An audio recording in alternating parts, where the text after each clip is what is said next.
नमस्कार, आप देखें इंडिया न्यूज़ और मैं हूं आपके साथ प्रियव्रत दीक्षित। स्वागत है आपका स्वर्णिम मध्य प्रदेश छत्तीसगढ़ के इस खास बुलेटिन। फिलहाल एक बड़ी खबर के साथ बुलेटिन का फिलहाल आगाज कर लेते हैं। तो छत्तीसगढ़ के नगरीय निकायों में सुविधाओं को बढ़ाने के लिए सीएम भूपेश बघेल ने कई नए पहलों की शुरुआत की है।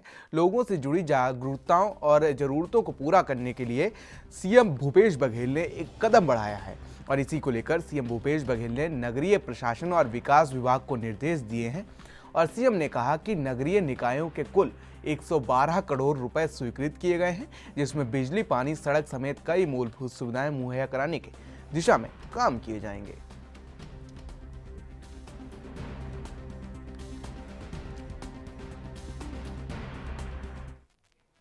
तो वहीं मुख्यमंत्री भूपेश बघेल ने पंजारी कपड़ा और रेडीमेड व्यापारी संघ के सम्मान समारोह का आयोजन किया और इस मौके पर सीएम भूपेश बघेल ने व्यापारियों को संबोधित किया।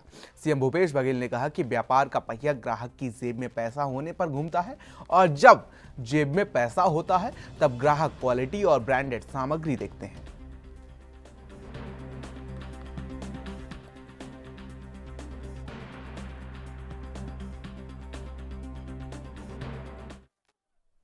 तो वहीं मध्य प्रदेश की राजधानी भोपाल के सरकारी हमीदिया अस्पताल परिसर में कमला नेहरू अस्पताल में हुई बच्चों की मौत के बाद शिवराज सरकार सख्त नजर आ रही है। मुख्यमंत्री शिवराज सिंह चौहान ने कहा कि कोविड-19 महामारी के मद्देनजर कई अस्पतालों में ऑक्सीजन संयंत्र और उसकी आपूर्ति लाइन स्थापित की गई है। इसके लिए अग्नि सुरक्षा अब अधिक महत्वपूर्ण है। चौहान ने मंगलवार को कहा कि मैं पहले भी अस्पतालों का अग्नि सुरक्षा ऑडिट करने का निर्देश दे चुका हूं और अब मैं मुख्य सचिव को एक रिपोर्ट पेश करने के लिए कह रहा हूं कि किन अस्पतालों में अग्नि सुरक्षा ऑडिट किया गया और कौन छूट गया।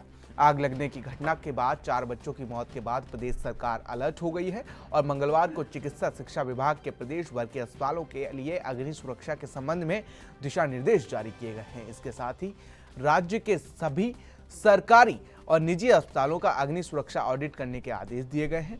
नए निर्देशों के अनुसार अग्निशमन यंत्र, फर्स्ट एड सुविधा, manually fire alarm system, underground static water storage tank, sprinkler system के सेट और अस्पतालों में उपलब्ध होने चाहिए।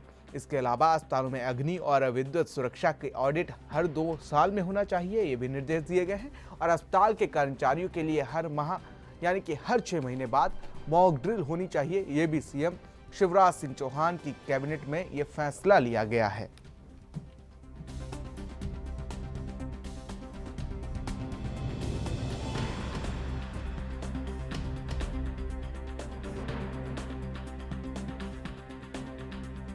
तो आपको बता दें कि भोपाल के सरकारी अस्पताल के परिसर में ये बड़ा हादसा हुआ था, जिसमें आपको बता दें कि कई नवजात की मौत हो गई थी और ये हादसा आग लगने की वजह से हुआ था। तो वहीं अब सीएम शिवराज सिंह चौहान की बैठक बुलाई गई और उन्होंने बैठक में कई अहम निर्णय लिए हैं और कई निर्देश अधिकारियों और जो मंत्री हैं उनको दिए हैं, जिस तरीके से आगे कोई हताहत ना हो। तो वहीं आपको बता दें सीएम शिवराज सिंह चौहान की सरकार लगातार एक्शन मोड में नजर आ रही है और सुरक्षा ऑडिट को लेकर उन्होंने निर्देश दिए हैं।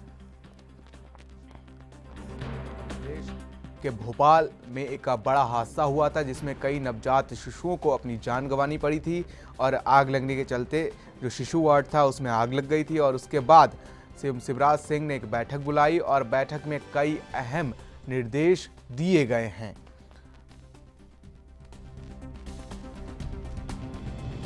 आपको बता दें कि बैठक में गृह मंत्री नरोत्तम मिश्रा, साथ ही स्वास्थ्य मंत्री विश्वास सारंग समेत कई मंत्री मौजूद रहे और जिनको कड़े निर्देश दिए गए कि आखिर आगे ऐसा कोई हादसा ना हो, उसको लेकर भी रणनीति बनाई गई। तो वहीं सुरक्षा और अग्नि सुरक्षा संयंत्रों को लेकर भी बैठक में निर्णय लिए गए हैं। और खबर पर ज्यादा जानकारी के साथ विजय तिवारी हमारे संवाददाता हमारे साथ जुड़ चुके हैं। विजय जी, क्या कुछ अपडेट है इसको लेकर, जिस तरीके से सीएम शिवराज सिंह चौहान की आज बैठक हुई और बैठक में कई अहम निर्णय लिए गए कि आगे ऐसा कोई हादसा ना हो? 4 बच्चों की मौत के बाद अब शिवराज सरकार पूरी तरह से सख्त नजर आ रही है। मध्य प्रदेश की राजधानी भोपाल के सरकारी हमीदिया अस्पताल परिसर के कमला नेहरू अस्पताल में हुई बच्चों की मौत के बाद अब पूरी तरह से मध्य प्रदेश के मुख्यमंत्री शिवराज सिंह चौहान सख्त हो गए हैं। उनके द्वारा साफ तौर पर यह बोल दिया गया है कि कोविड-19 महामारी के मद्देनजर कई अस्पतालों में ऑक्सीजन संयंत्र और उसकी आपूर्ति लाइन स्थापित की गई है। इसलिए अग्नि सुरक्षा अब अधिक महत्वपूर्ण है।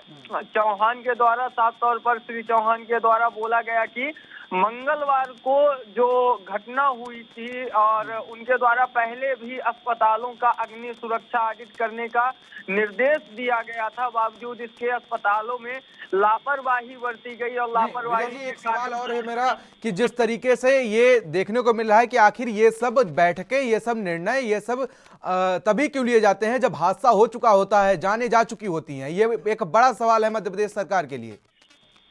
बिल्कुल, ये कहीं न कहीं बड़ा सवाल है और एक अहम सवाल भी है कि आखिरकार घटना होने के बाद ही सरकार क्यों जागती है, घटना होने के बाद ही क्यों बैठक होती है और क्यों निर्णय लिया जाता है, इसके पहले क्यों नहीं। हालांकि जब 4 बच्चों की मौत हो गई, इसके बाद अब शिवराज सरकार पूरी तरह से अलर्ट हो गई है और मंगलवार को चिकित्सा शिक्षा विभाग ने प्रदेश भर के अस्पतालों के लिए अग्नि सुरक्षा के संबंध में दिशा निर्देश जारी किए हैं और साथ ही साथ मध्य प्रदेश के मुख्यमंत्री शिवराज सिंह चौहान के द्वारा सख्त निर्देश भी दिए गए हैं कि अब अगर ऐसी कोई भी लापरवाही बरती जाती है तो इसमें किसी को बख्शा नहीं जाएगा। साफ तौर पर उनके द्वारा कार्यवाही के निर्देश दिए गए हैं। जी नहीं तो आज ये बैठक हुई, इसमें क्या कुछ अहम निर्णय लिए? किस आखिर जो जिम्मेदार हैं उन पर कार्रवाई अब होगी या नहीं होगी, ये भी देखने वाली बात होगी क्या? कार्यवाही के लिए अभी तक ऐसा कुछ भी बैठक से सामने निकल कर नहीं आया है, लेकिन जो भी सामने निकल कर आया है उसमें मुख्यमंत्री के द्वारा निर्देश दिए गए हैं कि अग्निशमन यंत्र, फास्ट एंड सुविधा और अलार्म सिस्टम जो है इसको ठीक करवाया जाए और सभी अस्पतालों की चेकिंग की जाए। पूरे मध्य प्रदेश में अंडरग्राउंड वाटर स्टोरेज टैंक जो है इसको देखा जाए। जितनी अस्पताल में व्यवस्थाएं होती हैं यह पूरी तरह से चेक की जाए और पूरी तरह से अस्पताल प्रशासन को अलर्ट पर रखा जाए। जी देखिए, कांग्रेस की तरफ से आरोप भी लगाया जा रहा है कि जिस तरीके से जो आंकड़े हैं मौतों के वो छुपाए जा रहे हैं। कांग्रेस आरोप लगा रही है कहीं 38 से 40 बच्चों की मौत हुई है। कांग्रेस मध्य प्रदेश में विपक्ष की भूमिका निभा रही है, तो कहीं न कहीं कांग्रेस के द्वारा सवाल उठाना जायज है, लेकिन जांच के बाद जो भी तथ्य सामने आ पाएंगे उसके आधार पर ही कुछ कह पाना मुमकिन है। इससे पहले कुछ भी कह पाना बिना तथ्य के ये मुश्किल लगता है। जी शुक्रिया विजय तमाम जानकारी के लिए। तो आपसे अपडेट्स हम लगातार लेते रहेंगे। तो आपको बता दें कि मध्य प्रदेश में एक बड़ा हादसा हुआ है और इसी को लेकर शिवराज सिंह चौहान ने एक बैठक की है जिसमें अग्नि सुरक्षा ऑडिट करने के आदेश जारी किए गए हैं।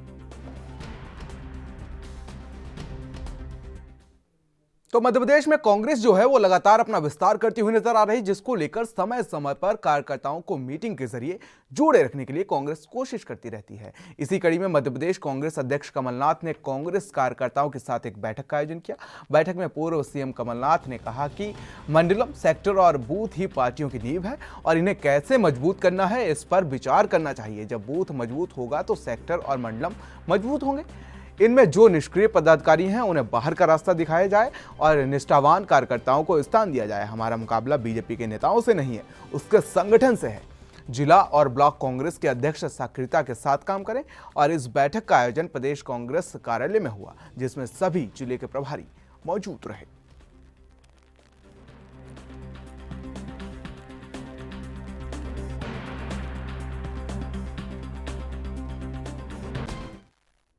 तो वहीं भोपाल के कमला नेहरू अस्पताल में शिशु वार्ड में आग लगने की घटना में बच्चों की मौत के मामले में प्रदेश कांग्रेस ने बड़ा दावा किया है। 48 घंटों में 14 बच्चों की मौत हुई है। सरकार पर आंकड़े छुपाने का आरोप लगाया गया है। यह सामान्य दुर्घटना नहीं है, ये मध्य प्रदेश कांग्रेस कह रही है, बल्कि बच्चों की हत्या का मामला है।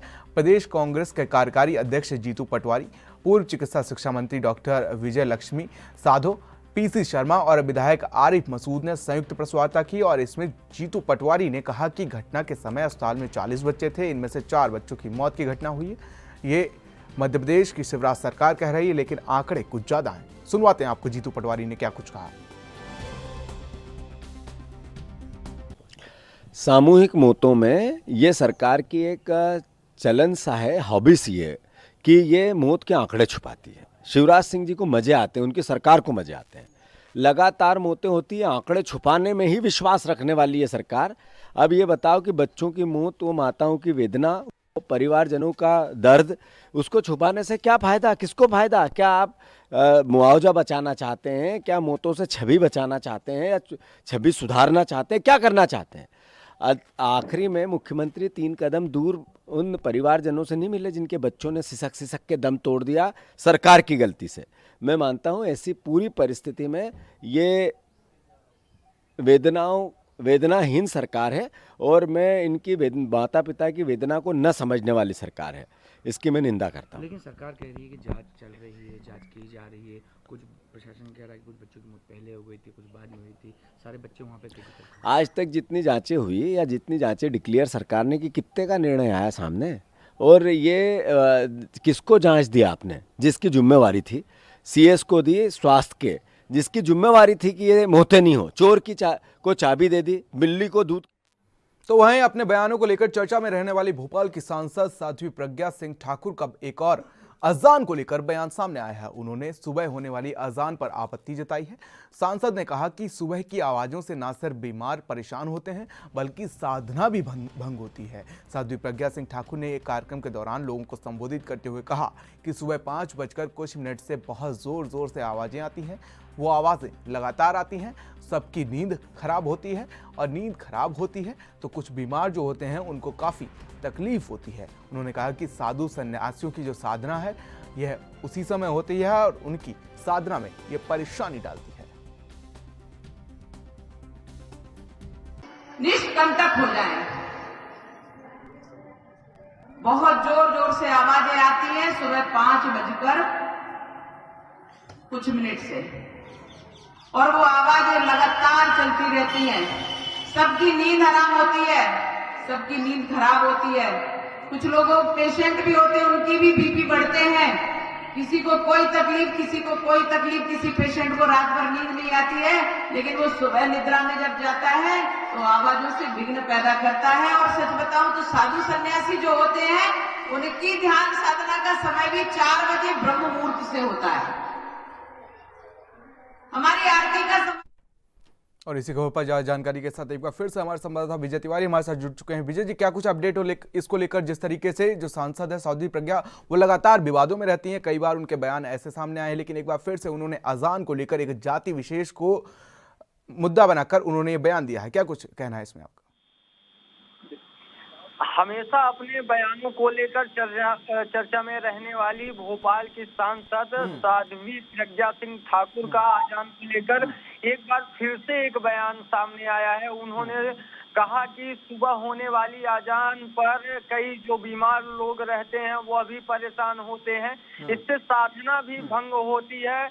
और ये पूरी बात साध्वी प्रज्ञा ठाकुर के द्वारा वो एक कार्यक्रम के दौरान बोला गया। उन्होंने लोगों को संबोधित करते हुए कहा कि सुबह 5 बजकर कुछ मिनट से बहुत जोर से आवाजें आती हैं, जो वो आवाजें लगातार आती रहती हैं, जिससे सबकी नींद हराम हो जाती है, नींद खराब होती है। कुछ बीमार होते हैं, उनको भी तकलीफ होती है। उन्होंने कहा कि इस साधु सन्यासियों की साधना का भी यही समय होता है, और उनकी साधना भी भंग हो जाती है, उनकी साधना में भी परेशानियां आती हैं। लगातार साध्वी प्रज्ञा की अगर बात की जाए तो उनके द्वारा ऐसे पूर्व में भी कुछ बयान दिए जा चुके हैं जो कि विवादों के घेरे में रह चुके हैं। जी विजय जी, देखिए, आप ये साध्वी प्रज्ञा जो है वो एक सांसद हैं और एक जनप्रतिनिधि हैं, तो ऐसे में क्या एक समुदाय विशेष को इन्होंने जिस तरीके से टारगेट किया है, क्या ये इनकी छवि धूमिल नहीं करता? क्या ये इन्होंने नहीं सोचा होगा?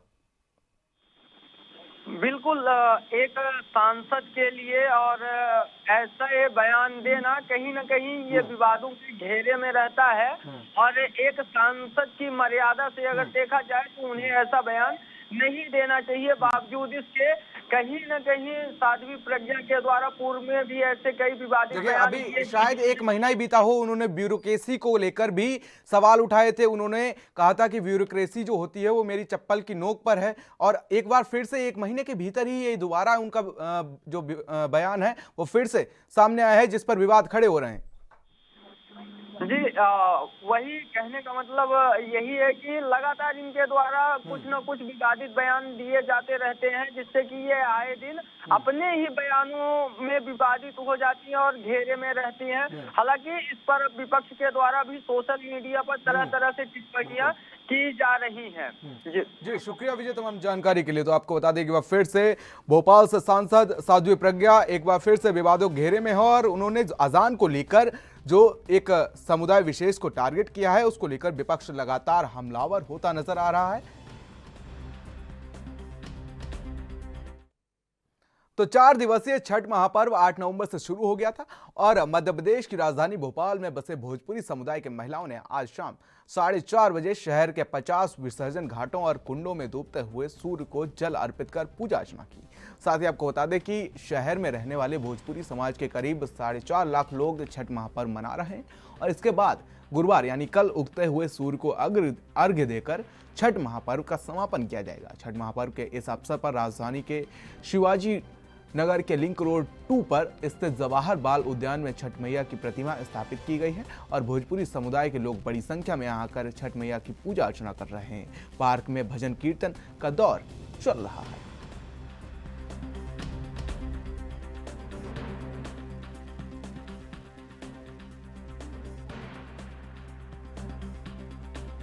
आज पूरे देश में जो 3 दिनों से चल रही छठ पूजा है उसकी धूम देखने को मिल रही है। साथ ही जो डूबते हुए सूरज को अर्घ दिया जाता है और जो पूजा अर्चना होती है उसकी आज पूरे देश में धूम देखने को मिल रही है।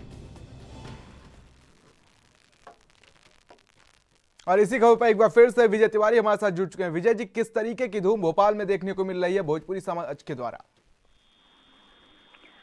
जी उत्तर प्रदेश और बिहार के लोगों के द्वारा छठ का महापर्व पूरे धूमधाम के साथ मनाया जाता है और 4 दिवसीय छठ महापर्व 8 नवंबर से शुरू हो गया था, जिसका असर मध्य प्रदेश की राजधानी भोपाल में भी बसे भोजपुरी समुदाय की महिलाओं ने आज शाम 4:30 बजे शहर के 50 विसर्जन घाटों और कुंडों में डूबते हुए सूर्य को जल अर्पित कर पूजा अर्चना की। साथ ही आपको बता दें कि शहर में रहने वाली भोजपुरी समाज की करीब 4 लाख से अधिक लोग छठ महापर्व मना रहे हैं। इसके बाद गुरुवार यानी कल उगते हुए सूर्य को अर्घ्य देकर छठ महापर्व का समापन किया जाएगा। छठ महापर्व के इस अवसर पर राजधानी में शिवाजी नगर में लिंक रोड 2 पर स्थित जवाहर बाल उद्यान में छठ मैया की प्रतिमा स्थापित की गई है। भोजपुरी समुदाय के लोग बड़ी संख्या में वहां पर पहुंचकर छठ मैया की पूजा अर्चना कर रहे हैं और पार्क में भजन कीर्तन का दौर चालू है। देखिए, ऐसे में पुलिस प्रशासन ने इसको लेकर क्या कुछ व्यवस्था कर रखी है भोपाल में, हम आपसे जानना चाहेंगे।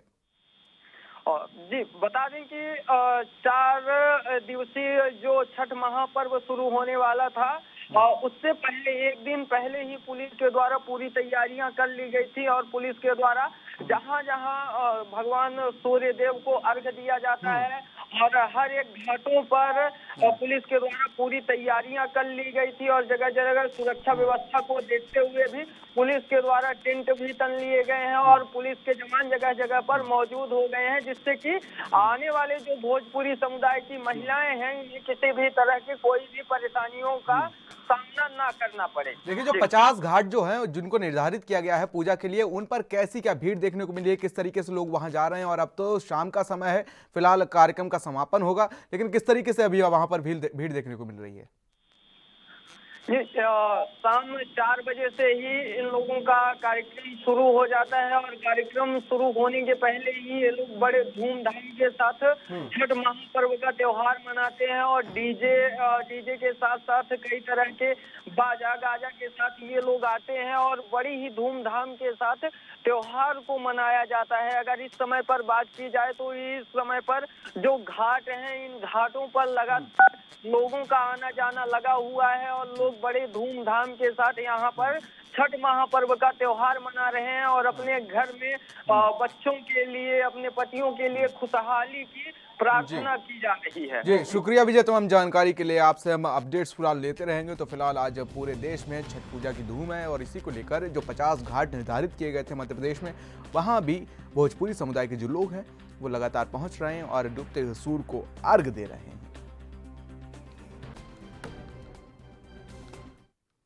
तो बढ़ते हैं अगली खबर की ओर, जहां पर इंदौर लोकायुक्त ने आज भी तीसरी बड़ी कार्रवाई करते हुए 4500 रुपए की रिश्वत लेते हुए उपयंत्री जनपद पंचायत को रंगे हाथों गिरफ्तार किया है।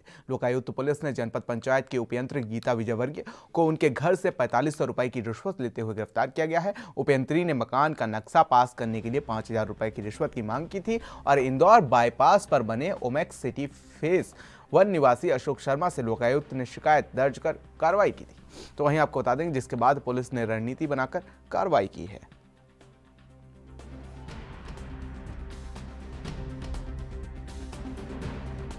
ये जनपद पंचायत इंदौर में पदस्थ हैं उपयंत्री के पद पर।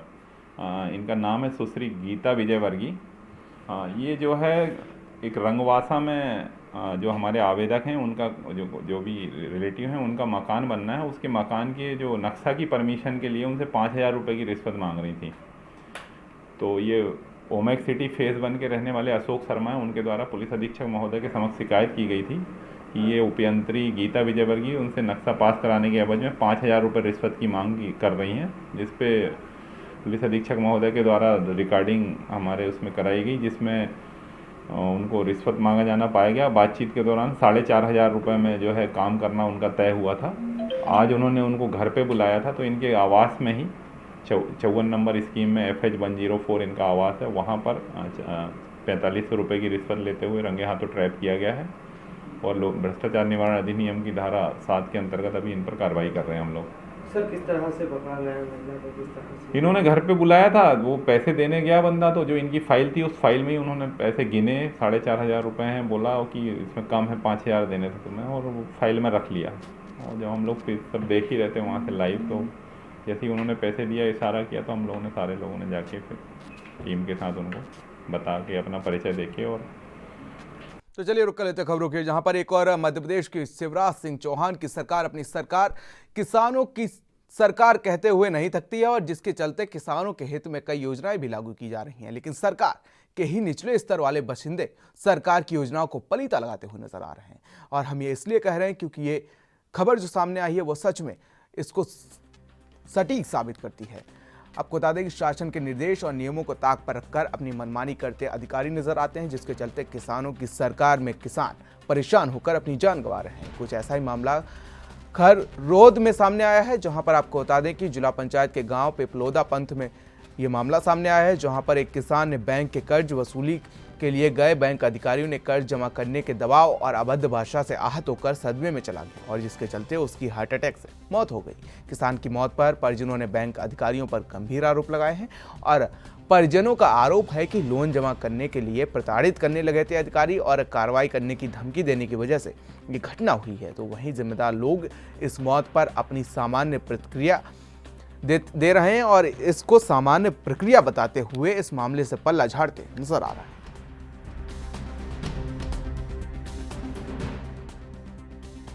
कुलदीप सिंह राठौर नाम है मेरा, मेरे पिताजी का नाम सुरेंद्र सिंह राठौर है।